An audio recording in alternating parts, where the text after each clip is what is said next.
Hey everybody, welcome to another episode of Memes of the Week. The best thing you can do for this channel is smash the like button the way that female high school teachers smash their students, so this video reaches a wider audience. And now on with the memes. Number 1, remember when Donald Trump had sex with an underage student at his teaching post and forced her to sign a non-disclosure agreement and paid her family $3 million in hush money? Yeah, me neither.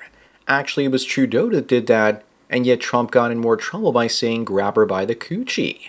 If you want to know what Trudeau is up to nowadays, he's gone back to blackface while being a part-time ski instructor, dressed in his favorite alphabet people best. Up next, Mel Gibson is filming the 2-part film series Resurrection of the Christ. I didn't watch the first one. What happens? Just kidding, and spoiler alert, Jesus dies. And Mel is releasing the first part on Good Friday on March 26th of 2027, and the second part on Ascension Day 40 days later. Also, here's the face you make when everyone learns that you weren't the crazy one. But of course, they still treat him that way. Number 3, people in Britain are being urged to eat less meat in the latest net zero target. They want people there to eat half their current dairy and meat intake over the next 25 years. The government is insane. They want people to stop driving gas-powered cars, stop owning pets, stop gardening, and stop having kids. And they probably plan to replace them with Mohammeds and Jeets. Do you really think the new immigrants will stop eating less meat? No, they'll probably eat more than before. Moving on, and speaking of Mohammeds in the UK, one of them ended these 2 wonderful gay males that invited him into their home as a refugee, and Mohammed removed their heads. Oh snap. Well, maybe not exactly snap, more like chop. This is what happens when virtue signaling goes wrong. Then again, some problems just fix themselves. Only kidding, of course. I don't advocate for violence. But when England becomes a majority Muslim country, the government certainly will. Number 5, Canadian Prime Minister Mark Carney promised to build the fastest growing economy in the G7. Instead, what he gave us was the fastest shrinking one. And it would be a hell of a lot worse if he didn't import all the Indians to keep up the nominal GDP. Maybe Trump is right that Canada only makes sense as a state, and nothing more.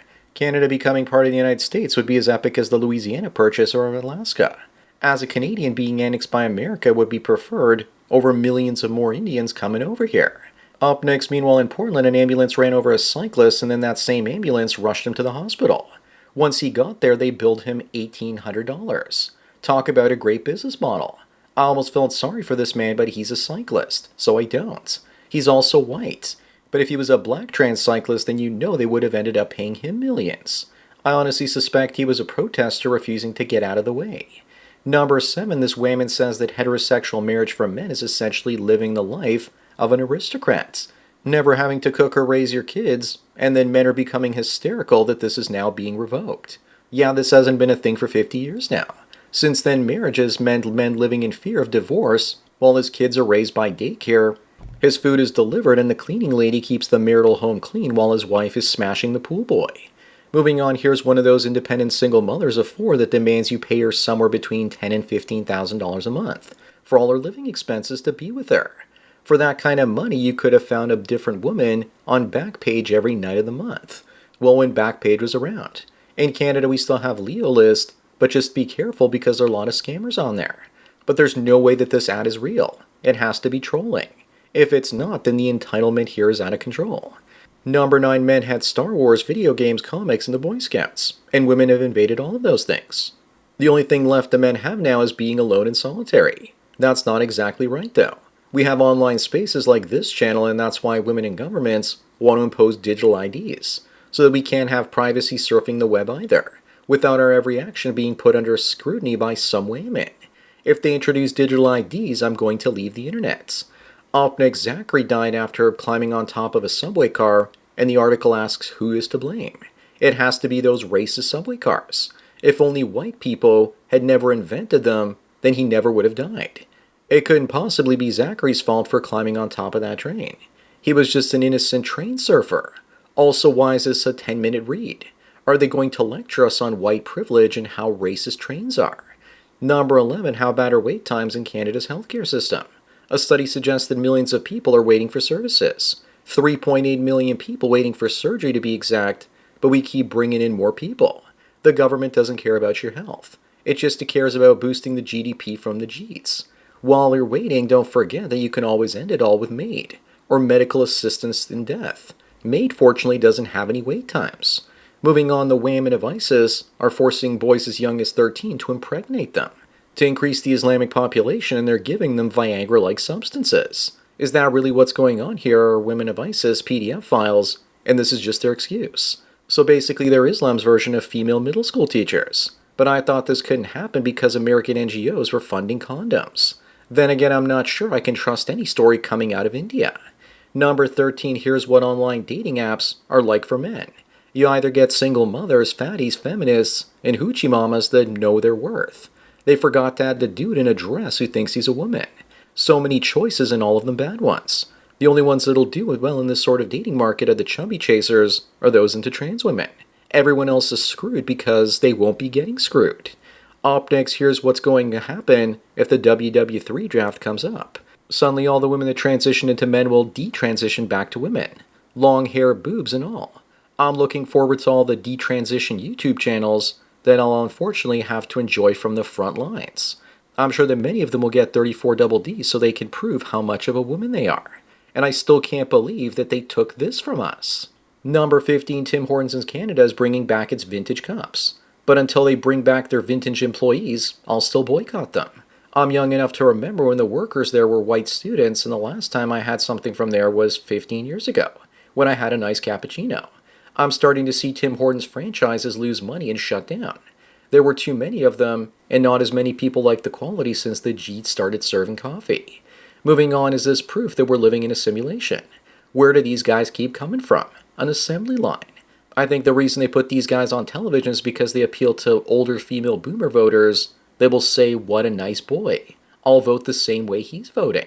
Little do they know they're probably packing the fudge. If they aren't, then I'm sure that we all know that they're incel simps. They look like the byproduct of atrazine poisoning.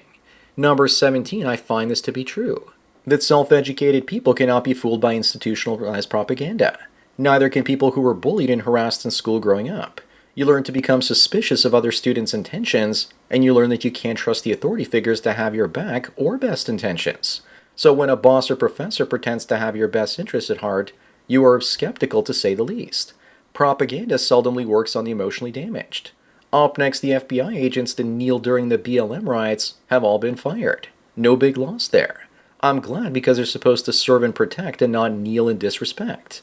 The real Scooby-Doo mystery in all of this is, how did this door stump ever pass the physical? If I was ever chased by an agent, this is the one I'd want to chase me. Maybe she had gained all that weight because she was working an undercover operation at a pie factory. Number 19, Trump plans on banning Muslims from entering the United States. Do you support this? Absolutely. Maybe they should also look at deporting them too if they make trouble of any kind. Maybe also prevent them from taking public office. Looks like New York already forgot about 9/11 as they prepare to bring in Mandani, a Muslim, in as mayor. I'm half Serbian, and Serbs have been keeping Muslims out of Europe for 500 years now. And now Europeans just let them in for some reason. Moving on, here's the resilience of men going their own way. You leave us to drown in the ocean and we swim out on our own accord, in triumph. The only power a man can have is to go his own way in a world that hates him and refuses to give him a decent life. So he's refusing to give women attention, time, and money. If he keeps it all for himself, he can get far ahead. The world hates us, so we don't owe the world anything. Number 21, the former YouTube CEO Susan admits to pulling over 1 million COVID videos to silence anti-vaxxers, probably because she was ordered to by the Biden administration. Ironically, she passed away. I wonder if it had something to do with a vaccine giving her cancer. If she also hadn't demonetized all the YouTube channels out there, I never would have learned about Bitcoin and crypto. Sometimes when life gives you a lemon, you accidentally make lemonade. Up next, some woman says that women should only date men that can lift them. Some guy gets back to her and says that men should only date women that are liftable, which is rare these days. Most women are no longer liftable unless you're going to use a forklift. The guy in the picture looks like he has zero muscle tone and will drop her in a couple of seconds. On top of that, he's not even lifting her, because it looks like she has 1 foot on the floor. Number 23, meet the Irish hero that spent 500 days in a tiny prison cell in Ireland, after refusing to use they-them pronouns for a student in his school. This is the sort of compelled speech laws that Jordan Peterson was fighting against years ago in Canada. He knew this was coming. As for this guy, he wasn't arrested for pronoun use. He breached a court order and returned to the school where he was initially let go for not using those pronouns. Moving on, looks like the left is finally admitting the truth. The Democrats are driving young men to end Nazis that aren't even Nazis. This is telling me that society is becoming more conservative rapidly, and that if the New York Compost wants the paper to survive, it's got to start catering to the majority, which is leaning right or center now. The left also needs to make up enemies because people usually need someone to hate and blame for their problems. Number 25 and the last one, women and feminists choose the bear, and now they're on their own. No amount of shaming us back to the plantation is going to work, and they haven't figured this out yet. Some women are even complaining that there's a relationship recession going on.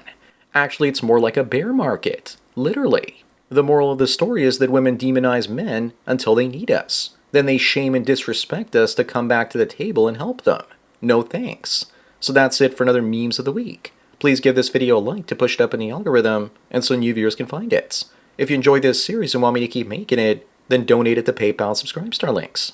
If you enjoy this series and want me to keep making it, then donate at the PayPal and Subscribestar links below. Anyways, enjoy the rest of your day, and cheers.